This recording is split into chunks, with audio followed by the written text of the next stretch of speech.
ছোট ছোট মডিউলগুলোতে পার্টগুলো করবে। তো এখানে এসে যেটা কি মানে মেশিন উঠবে, যেমন দেখেন এটা হচ্ছে এইচএমআই, এটাতে এরকম একটা প্লেট থাকে বা এইচএমআই থাকে, ডিসপ্লে থাকে।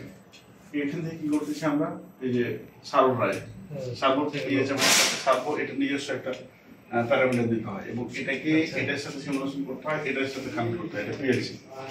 এখন এই যে ও করতেছে ওর মতো করে, তো করতে থাক, মনে করেন আমরা ওটাই কাজ করাচ্ছি আমি তাকে। তারপর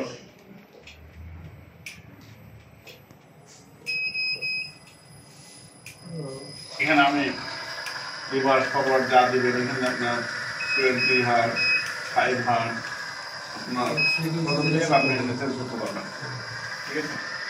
এটা ওর মতো চলতেছে, মানে অ্যাকচুয়ালি মেশিন তো এটাই বলে, হ্যাঁ, যে যার মতো চলবে। ফ্রিকোয়েন্সি কন্ট্রোল করছে, হ্যাঁ হ্যাঁ, এখানে হচ্ছে টেম্পারেচার কন্ট্রোল।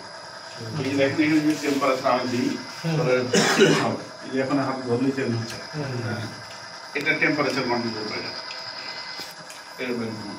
তারপর আর কি করছি আমি, ইনকোডার। দেখেন মেশিনগুলো এই যে ইনকোডার আমি চেঞ্জ হলে চেঞ্জ হচ্ছে, মানে একটা মেশিনে যতগুলো আইটেম থাকে সবগুলো পার্ট টু পার্ট প্রোগ্রাম করে আপনি সিমুলেশন করে এক জায়গাতে যাওয়া।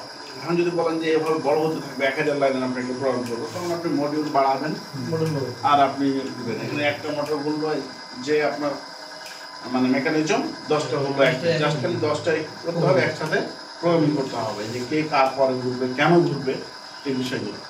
আর ওটা হচ্ছে সিমেন্টসের জন্য ডেভেলপ করতেছি। আর কিছুদিন পরে ওখানে একটা আপনার সিমুলেশন মনিটর দেওয়ার জন্য